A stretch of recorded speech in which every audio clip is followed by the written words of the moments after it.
ಇವತ್ತು ಜೋಳದ ಹಿಟ್ಟನ್ನ ಬಳಸಿ ಒಂದು ಹೆಲ್ದಿ ಆಗಿರುವಂತಹ ಬ್ರೇಕ್ಫಾಸ್ಟ್ ರೆಸಿಪಿ ಮಾಡಿ ತೋರಿಸ್ತಿದ್ದೀನಿ. ಸೊ ನೋಡಿ ಎಷ್ಟು ಸರಿಯಾಗಿ ಬಂದಿದೆ ಅಲ್ವಾ. ಸೊ ಇದು ಜೋಳದ ಹಿಟ್ಟಿನಂತ ಅನ್ಸೋದೇ ಇಲ್ಲ, ಅಷ್ಟು ಈಸಿಯಾಗಿ ಮಾಡುವಂತಹ ರೆಸಿಪಿ ಇದು, ಮತ್ತು ಅಷ್ಟೇ ರುಚಿಯಾಗಿರುತ್ತೆ. ಸೊ ತಡ ಮಾಡದೆ ಶುರು ಮಾಡೋಣ ಬನ್ನಿ. ಮತ್ತು ಈ ರೆಸಿಪಿ ನಿಮಗೆ ಸ್ವಲ್ಪನಾದರೂ ಇಷ್ಟ ಆಗಿದ್ರೆ ಒಂದು ಲೈಕ್ ಮಾಡೋದು ಮಾತ್ರ ಮರಿಬಾರ್ದು. ನೋಡಿ, ಮೊದಲಿಗೆ ನಾನಿಲ್ಲಿ ದೊಡ್ಡ ಪರಾತ್ ತೊಗೊಂಡಿದ್ದೀನಿ. ಇದರಲ್ಲಿ ಇವಾಗ ಒಂದು ಸೌತೆಕಾಯಿನ ತುರ್ಕೊಂಡು ಸೇರಿಸ್ತಿದ್ದೀನಿ. ನೀರಿನ ಸಮೇತ ಹಾಕ್ಕೋಬೋದು ನೀವಿಲ್ಲಿ. ಮತ್ತು ಖಾರಕ್ಕೆ ಎಷ್ಟು ಬೇಕಾ ಅಷ್ಟು ಹಸಿಮೆಣಸಿನ್ಕಾಯಿ ಮತ್ತು ತುರಿದಂತಹ ಹಸಿ ಶುಂಠಿ ಸೇರಿಸ್ತಿದ್ದೀನಿ. ಮತ್ತು ಸ್ವಲ್ಪ ತರಕಾರಿ ತೊಗೊಂಡಿದ್ದೀನಿ, ಕೊತ್ತಂಬರಿ ಸೊಪ್ಪು ಮತ್ತು ತುರಿದಂತಹ ಕ್ಯಾರೆಟು ಮತ್ತು ಈರುಳ್ಳಿ ತೊಗೊಂಡಿದ್ದೀನಿ. ಮನೆಯಲ್ಲಿ ಏನು ತರಕಾರಿ ಇರುತ್ತೆ ಅದನ್ನೇ ಹಾಕ್ಕೋಬೋದು ನೀವಿಲ್ಲಿ. ಇವಾಗೆಲ್ಲ ತರಕಾರಿ ಹಾಕ್ಕೊಂಡಾಗಿದೆ. ಕ್ಯಾಬೇಜ್ ಇಷ್ಟ ಇತ್ತಂದ್ರೆ ಅದು ಕೂಡ ನೀವು ತುರ್ಕೊಂಡು ಸೇರಿಸ್ಬೋದು. ಒಂದು ಚಮಚ ಜೀರಿಗೆ ಹಾಕ್ಕೊತಿದ್ದೀನಿ. ಮತ್ತು ಒಂದು 2-3 ಚಮಚ ಬಿಳಿ ಎಳ್ಳು ಹಾಕ್ಕೊತಿದ್ದೀನಿ. ಈ ಎಳ್ಳು ಕೂಡ ಮಿಸ್ ಮಾಡದೆ ಹಾಕ್ಕೊಳ್ಳಿ. ಮತ್ತು ಕಲರಿಗೋಸ್ಕರ ನಾನಿಲ್ಲಿ ಅರಿಶಿಣ ಹಾಕ್ಕೊತಿದ್ದೀನಿ, ಸುಮಾರು ಒಂದು ಅರ್ಧ ಚಮಚ ಆಗುವಷ್ಟು. ಮತ್ತು ಸ್ವಲ್ಪನೇ ರೆಡ್ ಖಾರದ ಪುಡಿ ಹಾಕ್ಕೊತಿದ್ದೀನಿ. ಜಾಸ್ತಿ ಖಾರ ಏನಿಲ್ಲ ಇದು, ಹೀಗಾಗಿ ಸ್ವಲ್ಪ ಹಾಕ್ಕೊತಿದ್ದೀನಿ. ಮೆಣಸಿನ್ಗೆ ಕೂಡ ಹಾಕಿರ್ತೀವಲ್ಲ, ನೋಡ್ಕೊಂಡು ಖಾರನ ಹಾಕ್ಕೊಳ್ಳಿ. ಮತ್ತು ರುಚಿಗೆ ತಕ್ಕಷ್ಟು ಉಪ್ಪು. ಇವಾಗ ನಾನಿಲ್ಲಿ ಜೋಳದ ಹಿಟ್ಟು ಹಾಕ್ಕೊತಿದ್ದೀನಿ, ಸೋಸ್ಕೊಂಡೇ ತೊಗೊಂಡಿದ್ದೀನಿ. ಸುಮಾರು ಇವಾಗ ಒಂದು 2 ಕಪ್ ಆಗುವಷ್ಟು ಜೋಳದ ಹಿಟ್ಟು ಹಾಕ್ಕೊತಿದ್ದೀನಿ.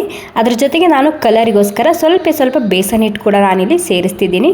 ಬೇಸನ್ ಹಿಟ್ಟು ಹಾಕೋದ್ರಿಂದ ಕಲರ್ ಸರಿಯಾಗಿ ಬರುತ್ತೆ ಈ ಥಾಲಿಪೀಠಕ್ಕೆ. ಇವಾಗೇನಿಲ್ಲ, ಮೊದಲಿಗೆ ಒಂದು ಸ್ವಲ್ಪ ಸರಿಯಾಗಿ ಮಿಕ್ಸ್ ಮಾಡ್ಕೊಂಡು ತೊಗೋಬೇಕಾಗುತ್ತೆ. ಇದರಲ್ಲಿ ಪಾಲಕ್ ಸೊಪ್ಪು, ಮೆಂತ್ಯ ಸೊಪ್ಪು ಇಷ್ಟ ಇತ್ತು ಅಂದರೆ ಮನೆಯಲ್ಲಿ ಇದ್ದರೆ ಅದು ಕೂಡ ಹಾಕೋಬೋದು. ಸ್ವಲ್ಪ ಇನ್ನಷ್ಟು ಹೆಲ್ದಿ ಆಗುತ್ತೆ ಈ ರೆಸಿಪಿ. ಓಕೆ, ಎಲ್ಲ ಸೇರಿಸಿ ಸರಿಯಾಗಿ ಮಿಕ್ಸ್ ಮಾಡ್ಕೊಂಡು ಆಗಿದೆ. ಒಂದು ಸ್ವಲ್ಪ ಮಿಕ್ಸ್ ಮಾಡ್ಕೊಂಡು ಆದಮೇಲೆ ಇದಕ್ಕೆ ನಾವು ರೊಟ್ಟಿ ಮಾಡೋದಕ್ಕೆ ಹಿಟ್ಟು ನಾದ್ಕೊತೇವಲ್ಲ ಜೋಳದ ಹಿಟ್ಟು, ಅದೇ ರೀತಿ ಇದು ಕೂಡ ನಾದ್ಕೋಬೇಕಾಗುತ್ತೆ.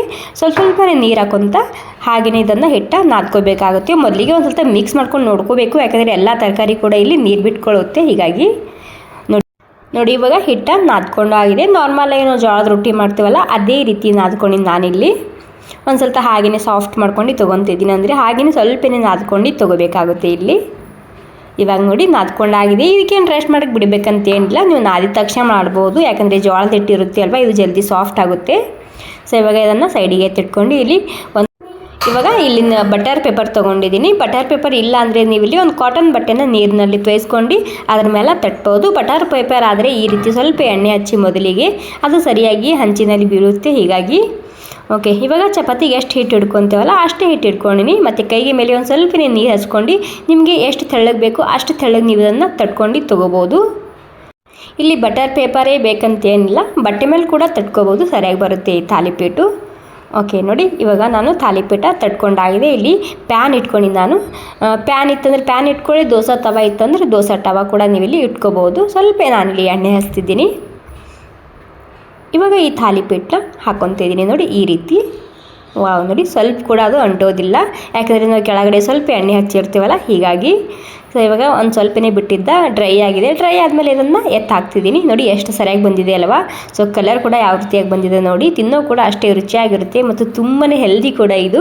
ಇಲ್ಲಿ ಎಣ್ಣೆ ಹಚ್ಕೊಂಡು ಎರಡೂ ಕಡೆಗೆ ಬೇಯಿಸ್ಕೊಂಡು ತೊಗೊಬಿಟ್ರೆ ನಮ್ಮ ಹೆಲ್ದಿಯಾಗಿರುವಂತಹ ಜೋಳದ ಹಿಟ್ಟಿನ ಥಾಲಿಪೀಠ ತಯಾರಾಗುತ್ತೆ. ಸೊ ನೋಡಿ ಯಾವ ರೀತಿಯಾಗಿ ಕಲರ್ ಬಂದಿದೆ ಅಂತೇಳಿ. ಹಿಟ್ಟಿನಲ್ಲಿ ಹೋದರೆ ಉಪ್ಪು ಖಾರ ಕಮ್ಮಿ ಅನಿಸುತ್ತೆ, ಹೀಗಾಗಿ ಸ್ವಲ್ಪ ಉಪ್ಪು ಖಾರ ಜಾಸ್ತಿ ಹಾಕೋಬೋದು. ಹಾಗೆ ಕೂಡ ತುಪ್ಪ ಹಾಕ್ಕೊಂಡು ತಿನ್ಬೋದು ಈ ಥಾಲಿಪೀಠು.